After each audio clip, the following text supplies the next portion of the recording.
Ballar önceden aç salamımızı nasayız? Başlaması boyun salamımızı. Bizge video kanday tapsırma verildi. Demek video kanday tapsırma verildi.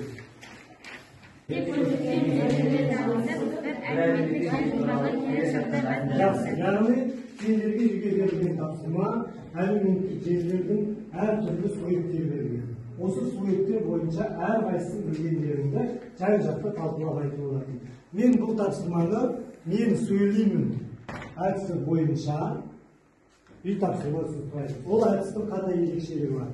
Мен қазір әуен қоямын, сол әуеннің қамышыны беремін. Сол қамышыны кім әуен тоқтатқан кезде қамышы кімде болады, сол үй тапсырмасын айтады. Ұқтыңыздар ғой, жақсы. Қазір көрсетейік. Al ketin. Biz. Hayır. Niye oldu?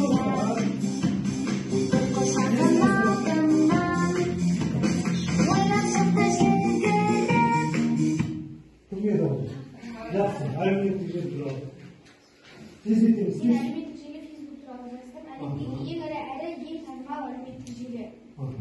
Жылы Марк Сикербург өзінің серіктестері Эдуардо Сафери, Настин Максевич және Крис Фьюджин ойда Фейсбуктың негізін қалаған. Жақсы, жарайсың. Келесі ары қарай тапсырманы жалғастырайық.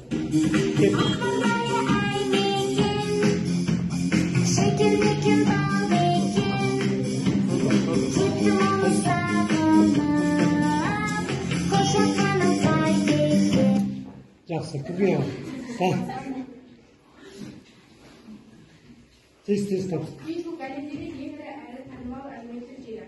Сайттың ең алғашқы атауы Facebook деп аталады. Марк Цукерберг 20 жасында өзінің сайттың арқасында әлемдегі ең жас миллионер екенін айтты. Жақсы, жарайды. Келесі. Ары қарай жалғастырамыз.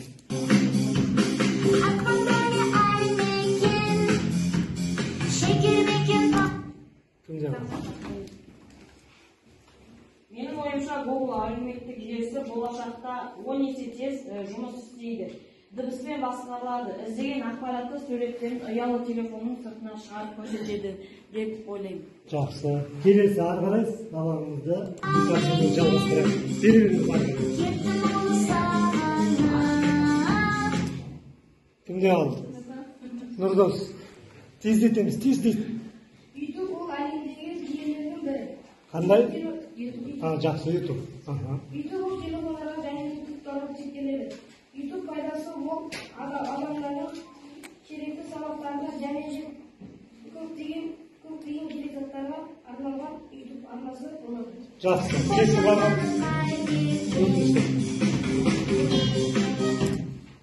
Кімде алды? Тездетеміз. Google компаниясында Google компаниясының небәрі 17 миллион доллар сатып алатын мүмкіндігі болған. Бірақ бұл сатылым орындалмады. Қазіргі күні Google компаниясының нарықтағы бағасы 200 миллиард долларды құрайды. Google компаниясының 10 миллиардқа жуық пайдаланушысы бар. Өте жақсы, тамаша. Ары қарай жалғастырайық. Кім бар? Енді бір оқушыдан сұрайық. Мен өз ойымды айтам. Google әлеуметтік желісі баяғыдан келе жатқан өте мықты желі. Біз бұл Google арқылы өзіміздің қалаған нәрсемізді жазып, оны іздеп өзімізге Google арқылы керек нәрсемізді табуға болады. Ең бірінші бұл Google'дың аты негізі Google болып жазылу керек, тиіс. Бірақ ол қателесіп Google болып жазылып кеткен. Жақсы. Ал бір рет жалғастырайық.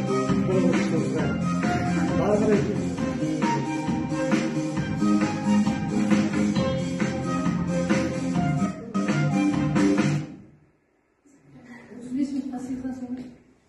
Мен YouTube әлеуметтік желісі туралы жаздым. YouTube бұл әлеуметтік желі барлық ұялы телефонда бар. YouTube әлеуметтік желісі 10 миллиардтан астам адамда бар. Бұл әлеуметтік желіні кішісі де үлкені де жақсы көреді. Кейбірі тамақты қалай пісіруді іздейді. Жақсы. Жақсы балалар, сендер қазір үй тапсырмасын. Қаншалықты дәрежеде орындап келгендерді көрсетуде енді мен қазір жылдамдық бұл жерде жылдамдық және тез және анық айту заңға жақсы, өте жақсы. Одан кейінгі мына топтан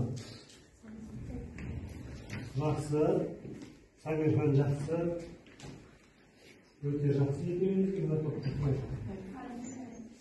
Али өз ойын нақты жақсы айттым, және Арайдың басқа болды. Жақсы, келесі біз ары қарай сабағымызды жалғастырамыз. Ол үшін біз мына бейнебаянды көріп алайық. Бала болып ойдағы уақыт келеді, бірақ ол күн енді бізге арман. Біздің кішкентай кезімізде мына балалар күндей сұлулық ойнайтын ойыншықтар болған жоқ. Міне мынадай ағаштарды болдық, автомат қылып ойнай беретінбіз. Ал қазіргі балалардың негізгі ойын құралы міне осы компьютер. Автомат құрылғының ішіндегі ондаған, жүздеген ойын түрі баланың досы, тіпті туысы дерсіз. Сағаттап компьютер алдында отырғанның салдарынан таңның атқанын, күннің батқанын білмей жатқандар көп қазір. Сонда, ойының осылға жүгірме, қай түйгі дейтін ата-ананың жоқтығына кінәлігім. Бүгін тәуелділіктің тауқыметін тартқандар туралы сөз етеміз.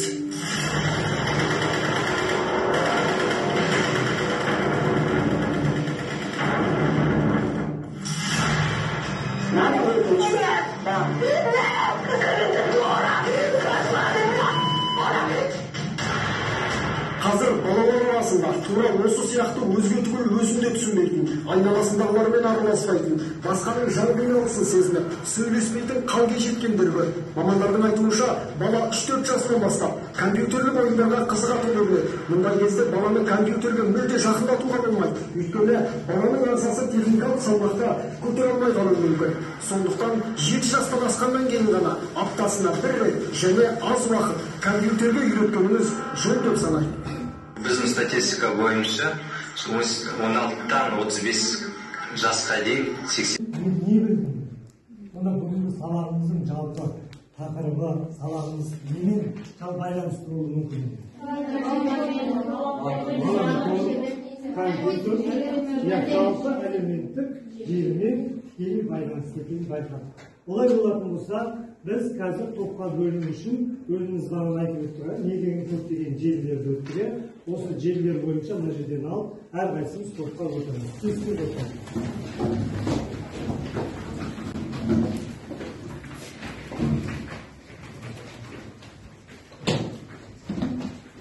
Тестпен алдыққа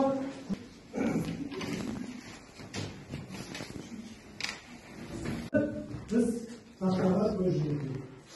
Тақтада мен қазір сендерге көгершін әдісі бойынша, қазір көгершін деген біздің бейбітшіліктің, жақсылықтың жаршысы болып есептелінді. Осы көгершін сендерге біраз сауалдар алып келген екен. Бірінші топтан досым, Chrome тобынан Google тобынан заңғар, Яндекс тобынан Жанет, соңғы қайды. Веб-браузер тобынан нақшы, мына жерге бір сауал алайық. Осы сұрақтарға тез жауап береміз.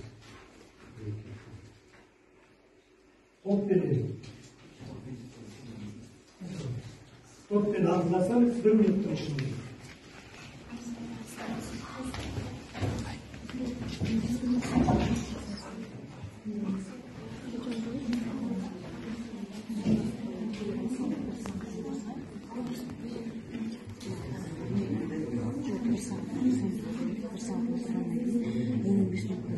Оның алдында хаттарға көңіл бөлейік.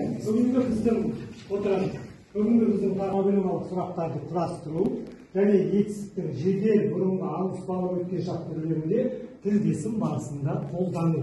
Енді бүгін біздің бағалау критерияларымыз мәтін бойынша проблемалық сұрақтарды құрастыра алу, алады етістіктің жедел бұрынғы ауыспалы өткен шақтарын салыстырады және дәлелді пікірлерін айтады.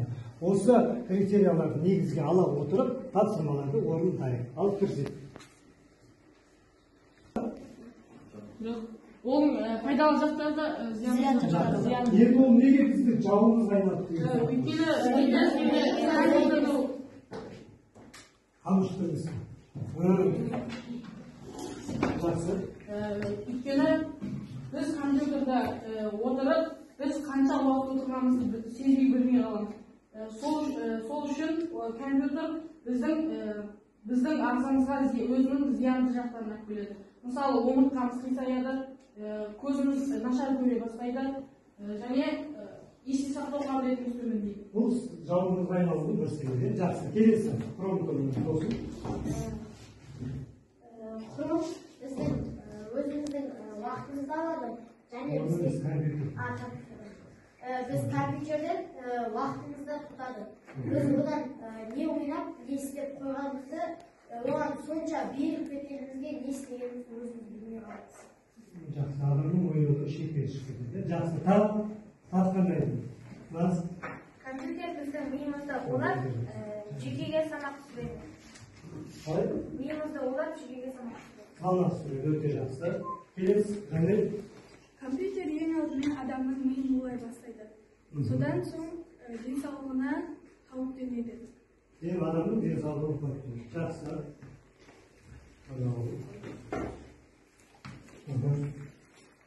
Компьютердің пайдалы жақтары бар, бірақ біздің қазіргі сабақта зиянды жақтары айтылып жатыр. Зиянды жақтары біз компьютерде отырғанда одан бөлінетін ультракүлгін сәуле мен ультракүлгін дыбыс ол біздің мүшелерімізге әсер жасайды. Мысалы, ультракүлгін дыбыс ол біздің құлағымыздың нашар естуіне әсер береді.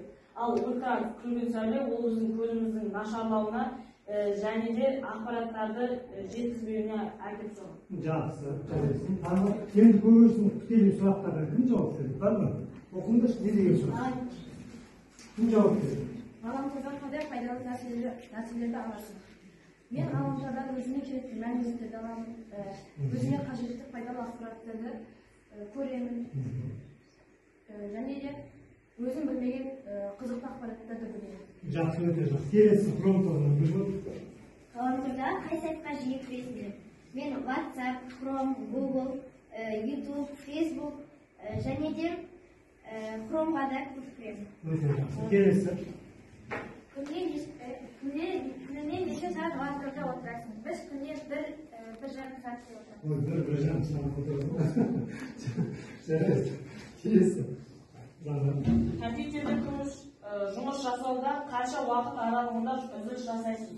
Мысалға, егер біз компьютерде бір сағат отырсақ, 15-20 минут бойы компьютерден біз саламыз. Себебі біз компьютерден келетін зиянды біле тұрып, көзімізге, басқа да жерлерімізге жатып ұстаймыз. Жақсы, жарайсың.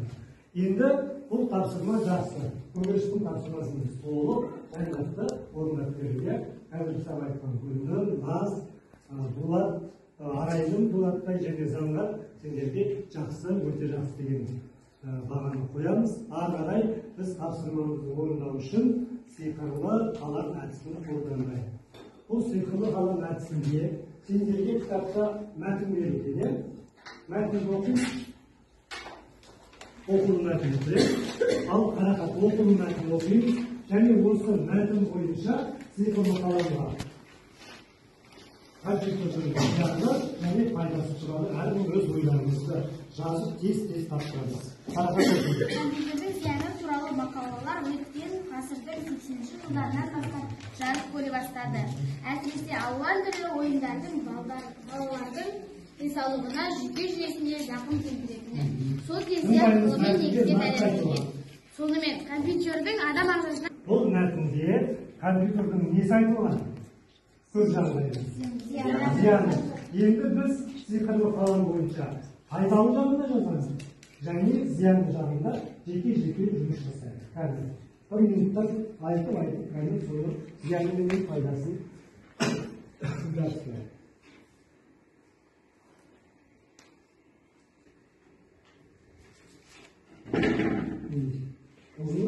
Ал айтамын, несін жазасың? Ғаламтордың пайдасы мен зияны. Ғаламтордың пайдасы өзімізге керекті заттарды аламыз. Ғаламтордың зияны адамға көзіне зиян тигізіп, миын улайды. Несі ол? Зияны мен пайдасын қатар жазған өте жақсы болады. Мен компьютердің зияны туралы жаздым. Компьютердің зияны балаларды өзіне тәуелді қылады. Дұрыс естімеуге, дұрыс көрмеуге, өз ойын дұрыс жеткізе алмауға әкеледі. Өте жақсы. Тездетіңіз. Мен компьютердің зияны мен пайдасы туралы жаздым. Компьютердің пайдасы түрлі мәліметтерді ала аламыз. Ал зияны көзді көру қабілетін төмендетеді, жүйкеге салмақ түсіреді. Жақсы. Тезде бәрін тұрып жабыстырып, оқып жаза беріңіз. Уақыттан Пайдасы жылдам хабар алғанда керекті мәліметтерді алады. Зияны көзге уақытында алады. өте жақсы. Ғаламтордың пайдасы біз онда өзімізге керек заттарды тауып, өз білімімізге тағы да білім қосамыз. Зияны көзді көру қабілетін төмендетіп, Айтып өттіңіз. Зияны мен пайдасын екі сіздер бөлек жазу керек. Бірақ сіздер бірге жазыңдар. Мына жерде пайдасы да бар, зияны да бар. Бірақ әрқайсысы өз ойларыңды толық жазыңдар. Жақсы. Бұл оқу мәтіні бойынша істелген жұмыс болады. Келесі біздің тақырыбымызда қарттар әртісі бар. Сендерге тапсырма берілген. Осы тапсырманың ішінде жалпы оқылым тапсырмамен тыңдалымды негізге ала отырып, мына жерде бірнеше сұрақ берілген. Мен осы қарттар әртісі бойынша әр топқа топтық жұмыс жасасын деп бір сұрақтан нақтылап алдым. Осы сұрақтарға жауап берейік. Қарттар әртісі бойынша жауап берсін. Ашыңыз, қатты ашыңдар ма? Компьютер мен ғаламтордың зияны туралы айтылған ойды жедел өткен жақта жазылды. Жақсы, жедел өткен жақта жазамыз. Топты дейік, келесі. ғаламтордың алмасында туралы бұрынғы өткен шақта Ұстап сұрақтарын бастырды. Келесі. Компьютердің зиян қорғау шаралары тақырыбында ауыстары өткен шарт туралы мәтінді жазды. Жақсы, келесі. компьютердің зиянынан қорғану шаралары тақырыбында ауыспалы өткен шақта мәтін жазды. Жақсы, алып кірісейік. Бірде күштің жедел тездетейік. Алтындай. Ғаламтор тарихы 20 ғасырдың 20 жылдардан басталған. Анығырақ айтар болсақ, 1927 жылы КСРО алғашқы жасанды серіктерді өткізіп бастау алған. Бұл жерде ауыспалы өткен шарт бар ма? Қай жерде? Басталған. Жақсы, келесі дайын ма сол? Дайын топтар.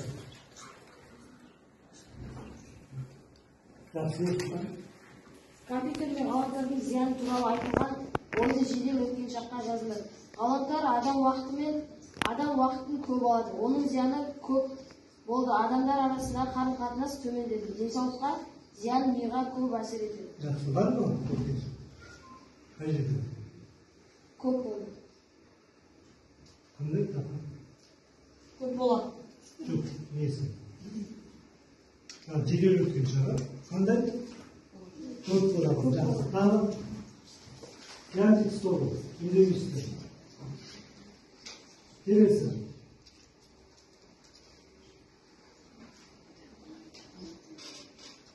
Баузер тобы. Не болды?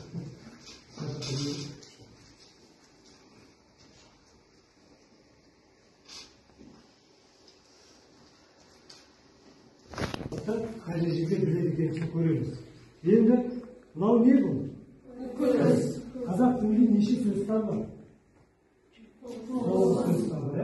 Бірінші сөзтары қандай? Көзге сұрақ қойыңызшы. Қандай сөзтар бұл? Жақсы. Олай болатын болса, біз қазір көру диктант есебінде дәптерді аламыз. Сол дәптерді ала отырып, біз қазір көру диктантын жазамыз. Осы записіндерге байланысты, сөз сақтарына байланысты. Қазір көзден шығарды бір зат. Бұл не зат? До. Сұрақ қойайық. Қандай сөзтар бар? Жоқ, бұл зат есімді. Енді зат есімді түсінесің қайда болды? Бұл қандай до? Қандай до? Енді есімді айналдырып көрейікші. Не істейміз ол? Ал енді сөйлемін қай болса. Ойнады. Өте жақсы. Асан, әдемі доппен ойнады. Бұның ішінде қандай сөздер бар? Тексті, өте жақсы. Жарайсың. Келесі, тағы да көрейік. Бұның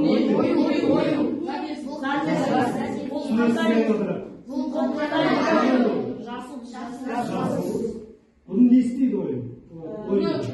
Түрлі киімдерге яғни жабыстырады, тегеді, қазір көптеген нәрсе. Сонда бұл қандай сөйлем шықты? Оюды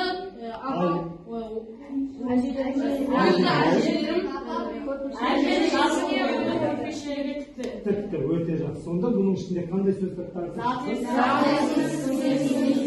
Жақсы. Келесі. Мынау не? Тағы не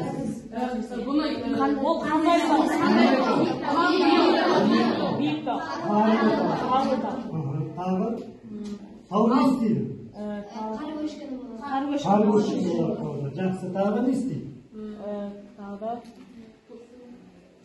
Бұны етістікке айналдыратын болсақ, біз алдыңғы жылы отбасымызбен тауға шықтық. Шықтық, өте жақсы. Зат есінде бар, сын есінде бар, зат есінде бар. Енді келесі, кішкене ғана жанды алайық. Мынау қай мезгіл? Қыс мезгілі. Ал сөйлем құрайық, тездетейік. Аса мен қыста ойнады, қар жасап ойнады. Қыста шаңғымен теуіп ойнады. Келесі. Айша шаңғы теуіп ойнады. Шаңғы теуіп ойнады. Жақсы. Міне көрдіңдер ме, бұл сендерге кішігірім серілту сәтке болсын, және көру диктанттегі біз өткен бір сабақта жазғанбыз. Жаңағы немелерді зат есімге байланысты сөйлемде. Бұл жолы біз жалпы зат есім және сын есім етістіктерді қатыстыра сөйлем құрастырды. Жақсы, жарайсыңдар. Келесі біздегі соңғы тақырыбымыз бар. Бұл мына жерде сендерге мәтін беріледі. Осы мәтіннің ішінде мәтін былай болады. Бекболат үлгерімді жақсы оқушылардың бірі. Бірақ соңғы кезде сабақ үлгерімі төлеуде мінезінің күрт өзгергені байқалды. Анасының айтуынша үй тапсырмасын орындайды деп күні бойы компьютердің алдында отырады. Енді осы тапсырманы біз позиция таңдау әдісі бойынша топтық жұмыс жасап, Бекболатқа 5 кеңес береміз. Бекболатқа қандай 5 кеңес жазасыздар? Ұстанымдар мен.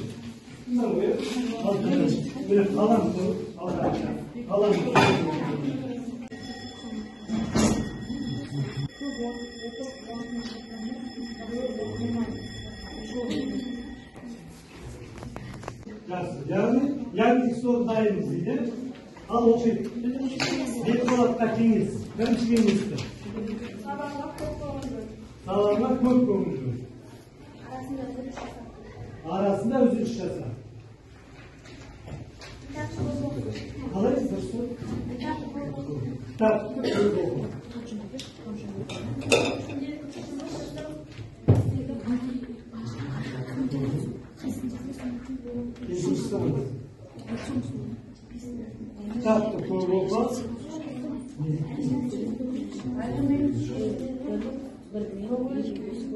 Көп күнде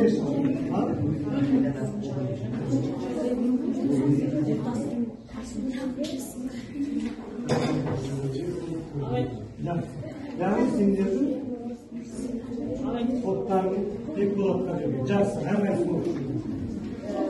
Біріншісі, Бекболат білгенімді қайта қолға алды. Білгенімді қайта қолға алды. Көп отырма. Білімге көңіл бөл. Жақсы. Уақытыңды тиімді пайдалан. Уақытыңды тиімді пайдалан. Аяжан?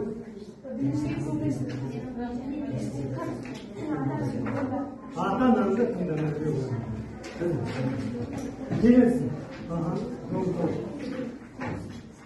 Бірінші, Бекболат компьютерде отырғанда үзіліс жаса. Үзіліс жаса. Компьютерде отырғанда Денеңді тырыста. Компьютерде өзіңе қажетті ақпараттарды көр. кітапты көп оқы. Кітапты көп оқы. Бекболат сабағына үнемді қарап отыр.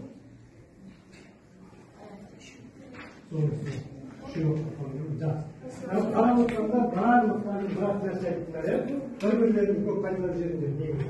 Ол жерде Бекболатқа беретін кеңестерім көп айтылған не? Сабағыңды оқы, ата-анаңды тыңда, сосын компьютердің алдында көріп отырмын. Енді осы кеңесті сендер өздеріңе оқы. Компьютердің алдында көп отырмаңдар, ата-аналарыңыздар көп ойын ойнамаңдар, сонда бекболат сияқты ашушаң боласыңдар.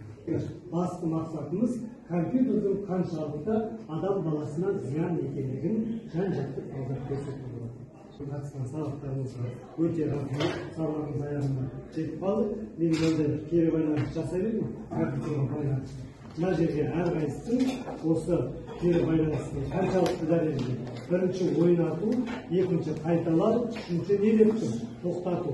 Осы үш белгінің ішіндегі біріншісі ойнату, сабақты жақсы түсіндім, қайталау, сабақтың көп жерін түсінбедім, үшіншісі тоқтатуда маған сабақ түсініксіз болды деген кері байланысты. Әрқайсысын осы кері байланысты алып, белгілеп, мұғалімге хат дегенге жазып беріңіз.